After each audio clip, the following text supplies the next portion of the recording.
Что вы думаете по поводу выхода Великобритании из Евросоюза? Они же донор, они страна-донор. Они только платят в Евросоюз, ничего не получают за это.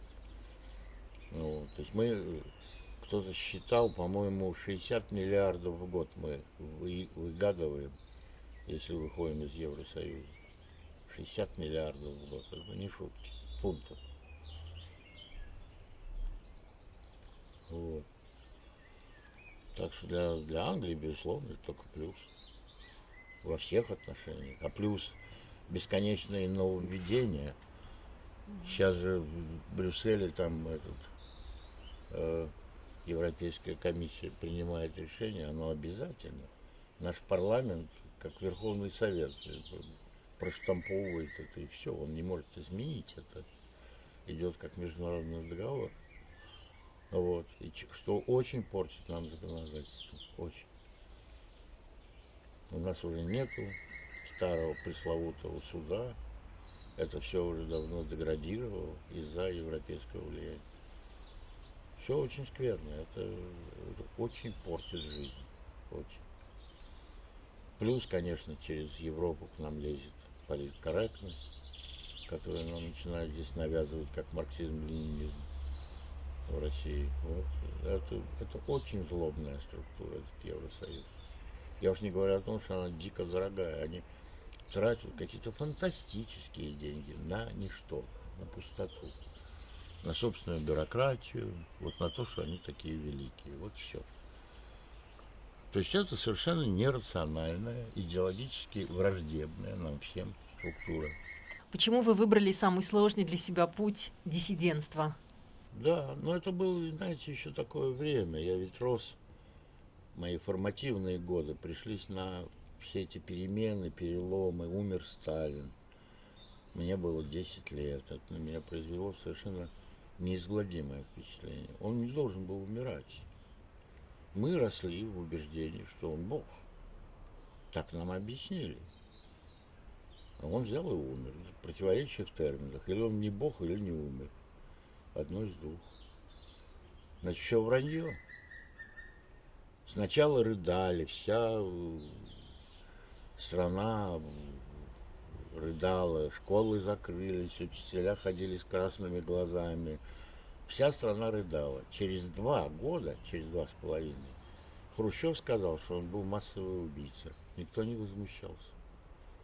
Значит, они врали. Они рыдали, как в Корее, вот по поводу этого Ким Чен Ира, да? Вот. А для детей это оскорбительно. Понимаете, с детьми можно поступать и грубо, и бесцеремонно, и что угодно. Детей нельзя обманывать. Этого они не прощают никогда. И вот нас, наше поколение, обманули. Нам рассказали, какой это великий человек, наш общий отец и Бог. А потом оказался и не Бог, и не отец, а еще и убийца. Вот это возмущение, оно осталось у меня на всю жизнь, и я его перешагнуть не могу. Все, я после этого не верил никому в России, просто никому, кто был старше нас. Они знали, а нас обманули. Вот. Вот такое было. И поэтому... А потом началась чехарда, борьба за власть. Власть потеряла свое обаяние власти. Понимаете, свой мистицизм. Ну а как вы хотите, когда вы приходите в школу, а там висят портреты вождей, вдруг одного нет. Ага. За ночь съели. На другой день приходите, еще одного нет. Когда вам учитель истории на уроке истории СССР говорит: дети, откройте учебник на 53-й странице. Там большой портрет товарища Берия. Возьмите лезвие, аккуратно его вырежьте, отдайте мне. И так каждый раз кто-то из этого учебника исчезал. И под конец года это были корочки. Там уже ничего в серединке не оставалось. И после этого власть что, хотела, чтобы мы к ним всерьез относились? Конечно, нет. Венгрия, началась венгерская революция, и была опять подавлена точно так же, как и в сталинские времена. Это же для нас было понятно, наш режим не изменился. Вот они покричали на 20-м съезде, но ничего не изменилось. И они также точно убивают людей, как они это делали при Сталине. Вот с этим сознанием мы и росли. Так что ничего удивительного нет. Что уже мое поколение уже не верило совершенно ни в какие догмы напрочь. А какие масштабы имела карательная психиатрия в Советском Союзе?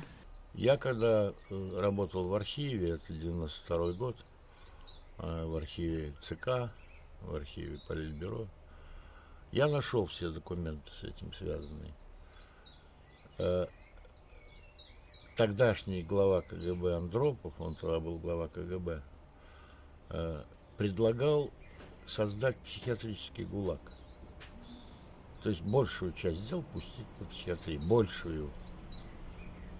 И у него, по его цифрам предварительным, получалось, что нужно посадить еще дополнительно в психиатрические больницы где-то 1,5 миллиона человек. Но так совпало, что ровно в это время мы начали свою кампанию против психиатрии карательной. И они это делают тихо, они это никому не рассказывали, не готовили это. А совпало, что вдруг все взорвалось. Это их сбило с толку. Почему вы все время говорите о неизбежном распаде России? Империя обязательно распадается. А она империя, она и осталась империей, хотя потеряла сколько, 15 своих естественных колоний. Но тем не менее, это империя. И это неизбежно. Во-вторых, она строилась всегда по абсурдному принципу. Она строилась с крыши, а не с фундамента. Понимаете, вот кто это? Ключевский, по-моему, из известных русских историков пишет, как образовалась Русская империя. Народ бежал от власти, а власть гналась за ним. Бежали от рекрутчины, от крепостного права, там, от церковных реформ, там, скажем, староверы и так далее. И все бежали в эту неосвоенную территорию, Сибирь, Дальний Восток. А власть гналась за ними, чтобы их закрепить. И так разбрались до Тихого океана. Дальше бежать уже некуда. Вот уперлись. И это очень искусственно. Поэтому в России совершенно не сложилось самоуправление местное. Там все решается из одной комнаты в Кремле. Представьте, если вы живете где-нибудь на Камчатке, все решения принимают за 11 часовых поясов. Люди, которые совершенно ничего не знают про Камчатку. Нет, это безумное устройство, оно не может жить. А вы имеете в виду период распада, то есть распада на автономию, то есть как Да, оно на какие-то автономии, я не знаю, где-то может образоваться даже временно государство какое-нибудь. Но я думаю, что в конечном итоге они где-то через свои 100 лет объединятся, на каком-нибудь более мягком принципе, чем нынешняя империя. Это может быть конфедерация, как в Швейцарии, да, это может быть еще что-то. Вот, потому что культура одна, язык один. Но условия совершенно разные, и управлять такой колоссальной страной из одной точки, это безумие, это просто безумие. Невозможно делать. Большую часть проблем должны решать местные самоуправления, а они никогда не были образованы. После реформы Александра II начали складываться земства, но большевики их потом прикрыли всех, порастреляли и все. Так оно не состоялось. Оно как государство не состоялось. Посмотрите здесь, у нас, да и в Америке особенно, если, скажем, упадет бомба на Вашингтон, страна не очень это заметит, потому что большинство проблем решают не там. Их решают на уровне штатов, на уровне отдельных графств, так же, как у нас. Большинство проблем тут решается, местных. Только какие-то очень общие, абстрактные вещи решаются в Вашингтоне. Там, внешняя политика и так далее. Вот, а все остальное совершенно разбито, автономно. И поэтому страна живет. Вот какой бы ни был кризис, она выживает. У нее есть естественная связь между людьми и управлением. А в России ее никогда не было, этой связи. У нас власть сама по себе, люди сами по себе. И так они жили столетиями. Ну а как они радовались аннексии Крыма? А чему радоваться-то? Взяли, украли у соседа полуостров. И что? Он тебе не нужен. Он стоит дорого. Там нет своей воды, там нет своего электричества. Там не хватает продуктов. Ты что украл-то? Это как белого слона в Индии дарили, чтобы разорить. Вот. Его содержать никому не по карману. Ну, то же самое от Крыма. Он не нужен. Если вы посмотрите, их региональные интересы очень часто противоречат центральному интересу. Они свои, они отдельные. Им нужно этим заниматься. Иначе у них ничего не развивается. Вот. И так не знаете, Сибирь. Уже 500 лет, как Россия владеет Сибирью. Они что-нибудь там сделали? Нет. Слава Богу, в середине 19 века провели железную дорогу. И так она и осталась одна. Вот другой нет. Потом советская власть лет 70 строила БАМ. Так и не построила. Байкало-Амурская магистраль. Нет, так она и не работает, этот БАМ. Вы согласны с мнением, что НАТО продвигается на восток? Это на самом деле чепуха. Они все время кричат, Запад обещал не двигаться на восток. Вранье. Вранье. Посмотрите по истории. Я смотрел по документам. Я же работал в архивах партийных в 92 году. Нет, не было такого. Обещано было Горбачеву, что НАТО не станет пользоваться сумбуром в Восточной Европе и не будет как бы их захватывать. Они дадут им самим выбрать, этим восточноевропейским странам, куда они пойдут. Речь в основном шла об ГДР, тогда еще была ГДР. И что вот Запад не будет пытаться ее там как-то заставить войти в НАТО. И Запад не пытался. ГДР сама проголосовала за объединение Германии, вопреки всей западной политике. Западные считали, что Германия воссоединится, дай бог, лет через 20. И везде и так и говорили. И Буш, и Коль, и уж тем более Маргарет Сатчер, которая вообще была против объединения. Я-то ее хорошо знал, я знаю, она это говорила прямо. Ну вот. А немцы сами решили, что нет, надо пользоваться моментом, пока можно, и тут же объединились. Вот. Так что никакого движения НАТО на Запад не было. Дальше. Я помню очень хорошо, как напряглись советские, российские, а потом и Запад по поводу Прибалтики. Принимать Прибалтику в НАТО или не принимать. И Запад был склонен не принимать, на всякий случай не провоцировать Россию. Да? Кто их уговорил? Как вы думаете, кто? Вацлав Хавел. Он выступил с прекрасной речью и как бы устыдил Запад, говоря, ну что же вы в собственные ценности не верите, люди хотят к вам присоединиться, в чем дело? И так далее. И вот тогда Запад сказал, ну что, если хотят, ну пусть присоединятся. То есть агрессивного движения НАТО на восток не было. Это вранье, это пропаганда кремлевская. Никогда не было. Запад, я здесь живу, я знаю, и когда-то в те годы я и политиков очень хорошо знал всех. Не было у них даже желания, мысли такой не было. Бога ради, пусть они там разберутся, это их дело, решат, что так нам скажут, что они решат. Вот такая была ситуация. Так что все это вранье. И на Украине какого-то противодействия НАТО, это просто полный бред. НАТО не собиралось принимать Украину. Да и сейчас еще не хочет. Нет такого. То же самое с Грузией. Грузия очень хотела присоединиться к НАТО. НАТО отказалась. Так что нет, это вранье. Они хотят восстановить сферу влияния Советского Союза. Вот они что хотят. А Путин, конечно, что делает? Он обостряет отношения и хочет, чтобы он оказался в центре внимания. Но он оказался в центре внимания, да. Военные бюджеты увеличились, НАТО придвинулось к границам, теперь будет противоракетная оборона стоять там в Румынии, да. Вам это было надо, но вы это спровоцировали. Это было непростое решение для НАТО. Они не очень хотели это делать. Прибалтику им теперь приходится размещать войска в Прибалтике на всякий случай. Это им надо. С каким трудом НАТО принимало это решение, сколько было возражений и нежелания. Нет, конечно. НАТО очень оборонная организация, которая вообще никогда не рвалась куда-то.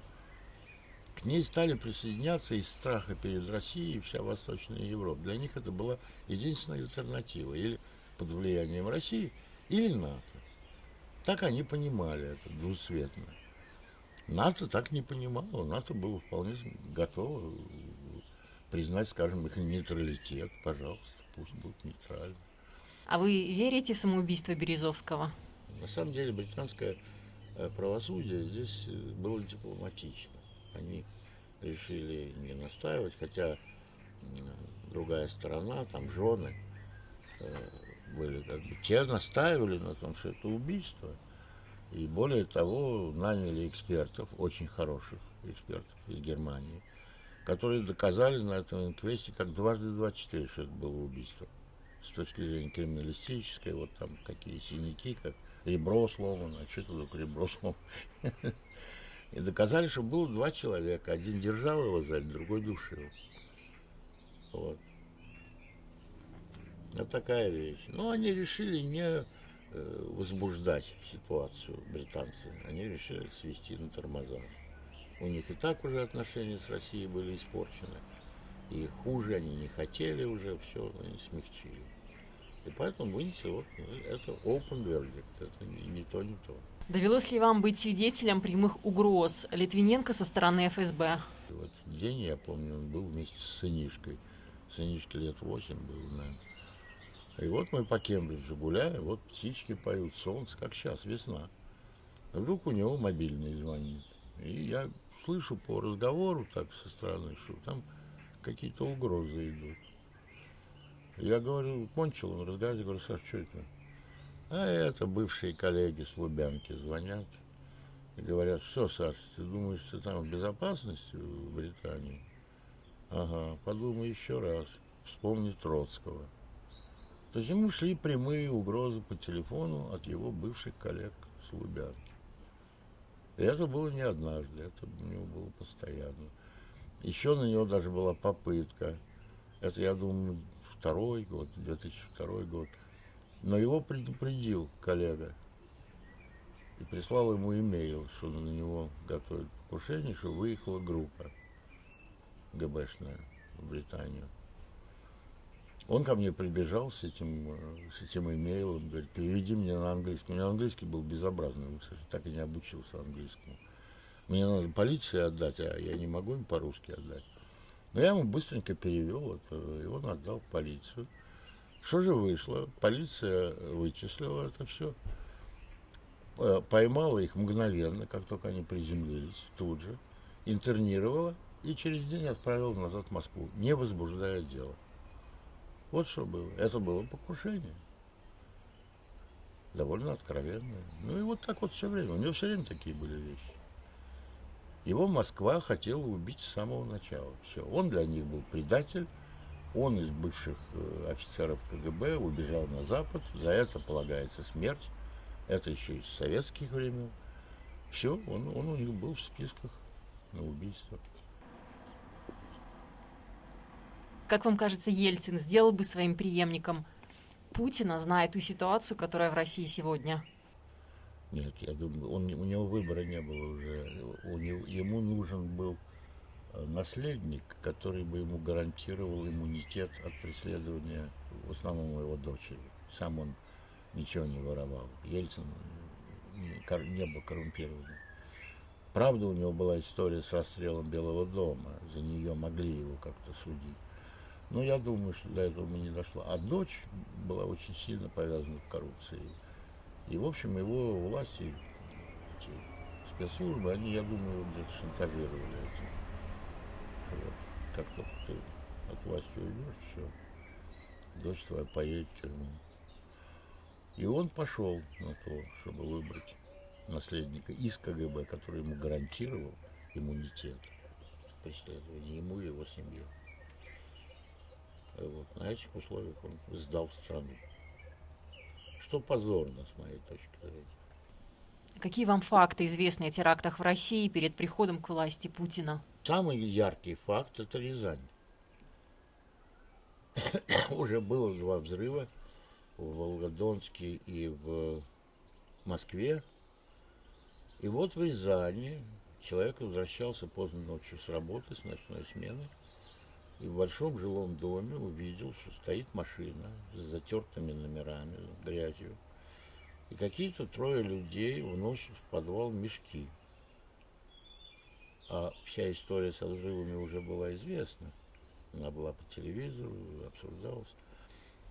Он позвонил в местную милицию. Те примчались, но уже этих людей с машиной не было. Они вошли в подвал и обнаружили мешки с взрывчаткой. СИИС, часовой механизм работал. Время взрыва было поставлено на 4 часа ночи. Дома эвакуировали, этот дом эвакуировали немедленно, отцепили, мешки вынесли, приехали саперы, разрядили, отделили детонаторы, взрыва не произошло, в мешках был гексоген. Ровно та же самая взрывчатка, что была и в Волгодонске, и в Москве. Та же самая. И тот же тип часового механизма. Местная полиция и местная КГБ, как ни странно, им никто ничего не сказал. Они стали искать этих 3. Нашли 2, правда. И при задержании тебе предъявили удостоверение ФСБ. Нет, мы ни при чем, мы работники ФСБ. И их были вынуждены отпустить.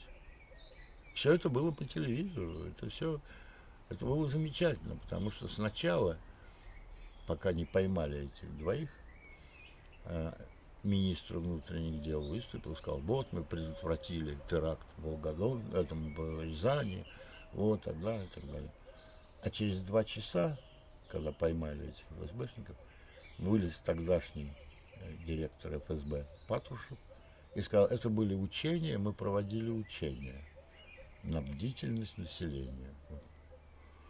Вот вам. Этого недостаточно в качестве доказательств. Нужно судить систему, открыть все ее преступления, чтобы ни у кого не было никаких сомнений. Объективным судом любой композиции суд. Пусть будет набор известных мировых историков. Вот они будут судьи. Давайте. Будет такая комиссия, все ей положить, подготовить, пусть они вынесут суждение. Осуждение этого режима как преступного. Не людей, наплевать мне на людей. Они там все виноваты были. Слава тебе, Господи, под конец советской системы. Вы знаете, сколько было членов партии коммунистической? 19 миллионов. Вы их в тюрьму не посадите, да и смысла в этом нет. Можно было осудить систему, идею, понимаете, и открыть ее преступление. Вот это надо было сделать. Тогда никакие Путины к власти бы не пришли. Была бы иллюстрация.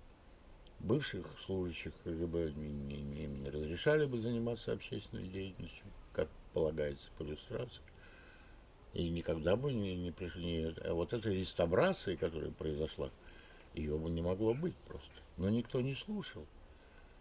В России, я не знаю, как в Беларуси, а в России это есть 2 великих принципа. Один называется авось, а другой небось.